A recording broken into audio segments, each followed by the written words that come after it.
Learn the art of investing on Moneywise.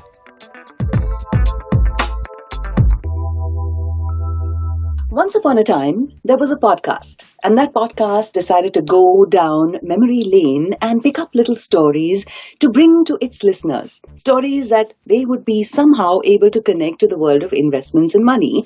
And the podcast was called the Moneywise Podcast. Welcome to the show. This is Seetal. I was trying to go for this whole, storytelling approach over here, but clearly I'm not the storyteller. We have experts who will help us draw connections between these very famous parables, fables, tales that we've heard from mythology and so on, and connect it to the world that we are interested in upskilling ourselves on. So that is really the thrust of the Moneywise podcast. We begin that particular format with this episode, and the guest who's going to be joining me is Sneha Jain. Sneha is founder and CEO of WealthTrust Capital Services. She has a master's degree in accounting and finance from the London School of Economics, and clearly she will turn out to be a master storyteller by the end of this episode, and we'll all live happily ever after. But first up, the ant and the grasshopper. I wanted to give you a small little sample of summary of what this story was all about. Here it comes. Once upon a time, there lived an ant who, typical of her kind, was disciplined and diligent about planning for the future.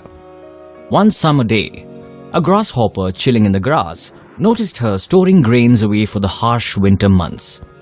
Since winter was nowhere close, the grasshopper mocked her for her silliness and carried on with his singing and dancing. When winter came, it brought with it a shortage of food, and the grasshopper, who had frittered summer away on song and dance, found himself with a begging bowl outside the ant's doorstep. It was the ant's turn to laugh at the grasshopper as she turned him away for mocking her throughout summer.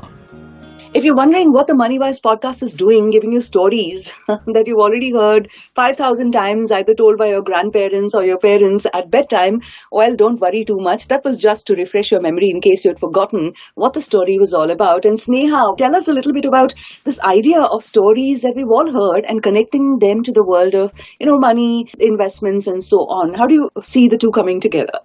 Thank you, Sheetal, for having me, and I'm really excited to talk about this story and how this really links to investment. I'm actually a very new mother, maybe like 5-6 years old.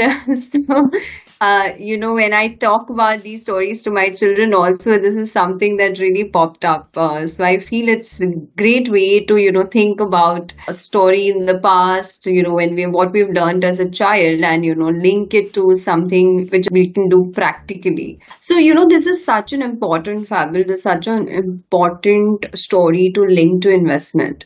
Investment is also giving a lot of time and being consistent, so that when the goal arises, you don't really need to run helter-skelter to make good that money, or you need to, look out for your emergency fund, etc., to take care of your goal.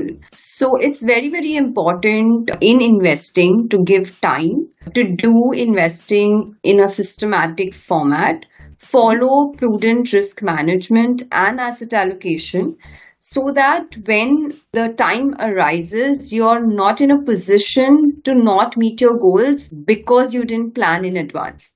So to circle back to the original point of the grasshopper and the ant, it may be that, you invested in a really good company and the market is not doing well for probably a couple of years. And because you invested very last minute and now your goal has come in and you need to liquidate when the market doesn't support to liquidate. Right. So, you'll get in a position or in a desperate situation to liquidate and come out of a good investment just because, your situation is such. So do not do that. Give your investments time, just like the ant did. Plan well in advance and don't be the grasshopper in the story. The moral of the story is quite clear, right? The fable teaches us the virtues of hard work and planning from the future. Now, from what you mentioned, what do you think you've observed in client behaviors which is not advisable, or typical behaviors that are not going to result in anything particularly great as an outcome for clients? Any examples that you can share with us from your practical experiences of engaging with? Absolutely. So, a lot of people, right, when they are young, they don't have dependents, they have much lesser expenses. They never think of the future in a format where, there'll be a lot of more responsibilities, dependent parents, dependent children, growing older, thinking of retirement. So, when they have lesser expenses, they do not really aggressively invest or invest systematically. And we've had those many experiences from clients. So I'll give you one example. When a client was almost 54, nearing retirement in 4-5 years, he wanted to plan education for his children, post-grad, and he wanted to plan his own retirement. And he had just 4-5 years to invest until he was getting paid his salary. So, that short term a period to invest where you need money for retirement for the next 30 years becomes a very difficult proposition.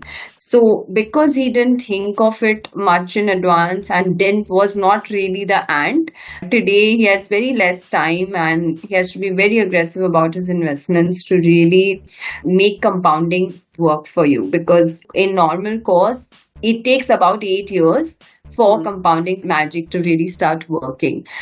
And a lot of individuals also underestimate how much they would need to take care of their life goals. So what they do is they look at the expense today and they think, yes, okay, so this expense is, what they have today.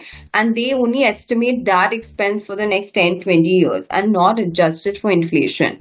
And that's where, if they're not investing in products which beat inflation, of course, longer term goals will be very difficult to kind of achieve.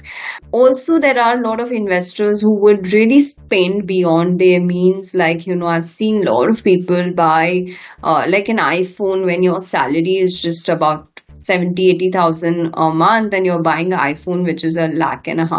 So that again is a lot of spending and not thinking like an ant and saving up and spending how much you should. So you pointed out the typical things or errors that people make when they begin their investment journeys. One of them obviously is not starting early enough. The other one is not accounting for things like inflation and living in the here and now and expecting things will remain exactly the same 20 years down the line, which is never the case. And then also, of course, living beyond your means when you have not started an investment journey. So that, I think, is an important set of takeaways. Now, we've also seen that a lot of investors rush to plan and save their taxes towards the end of the financial year. Now, I want you to help us understand how this fits into our story. Also, investors generally have goals and dreams and aspirations. That bit is taken care of. I want to have a house by the beach by this time. I want to send my children abroad for studies and so on. But they may not really act on realizing those dreams or aspirations. In fact, they may do things like choosing to have cash in their portfolio and not really investing it, and thereby losing out on that opportunity to create wealth in the longer term. And we know that procrastination does have these, does leave these deep scars of regret. Therefore, if you can tell us how investors should plan their journeys towards the realization of their dreams. The two questions over here, essentially. Yes, so that's so right, Sheetal. A lot of investors only think about tax planning at the, dead end of the year. And a lot of time, the kind of exemptions that are allowed, they are not able to even invest that total amount because they don't have that kind of surplus left to invest. So if you're investing systematically through the year, you're in a much better position to kind of ensure that you've taken care of all your tax exemptions when tax planning. Then second is definitely people are very scared of market noises. They're very scared of investing in the first place because they must have heard from people or from their experiences of how they've lost money. And again, that also worries people to take care of their goals. They don't know the right products or the investment asset classes to invest in as per their risk appetite. So it's very important again to plan these goals and ensure ensure that your money is making money while you're sleeping, because anything lying idle in a cash account is definitely losing money because of the inflation than making you forget even beating inflation. So that is a very important part in planning. So to go about it, what can one do, right? One can start with just dipping their toes in the water. So what I mean by that is going to a product where you don't take the risk which you will not be comfortable with. So they can start with very simple products where the equity exposure is lower, so that they do not get very worried by the volatility that it will give you. So it's better to start with very basic low volatility products that will be at least better than keeping it idle or just sitting in cash because someone said, oh, the market is very expensive, oh, the market is really just falling so much, let me wait it out. Nobody can time the market, and nobody can just follow the herd. Like, last year when small caps did really well, right? I mean, a herd mentality would be, oh, these funds are giving me this staggering return, so I will just put all my investments there, and then they would have a bad experience. So do not follow herd when investing. It's very important to assess your goals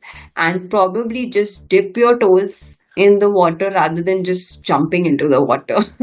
Fantastic, Sneha. Some lovely takeaways that connect the story of the ant and the grasshopper to our own investment journeys. And I want to, close on that note as well.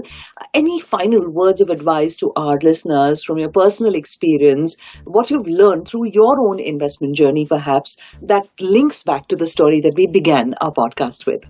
So I was just looking at some statistics, and if you see the BSE Sensex itself in the last 20 years has given about 14% kind of a return. But who has stayed invested for 20 years is the point. So if you look at funds and if you look at, data, statistics, you will know that it's barely any investors who would have stayed invested for such a long time in any fund for that matter, which is, hugging the benchmark. So the idea here is to be consistent, to stay invested in good, bad, ugly times as well. If building wealth was a very short-term affair, we'd all be very wealthy, isn't it? No, it is a boring process. It is like an ant, be an ant, just consistently keep investing and stay invested, and you will be good to go.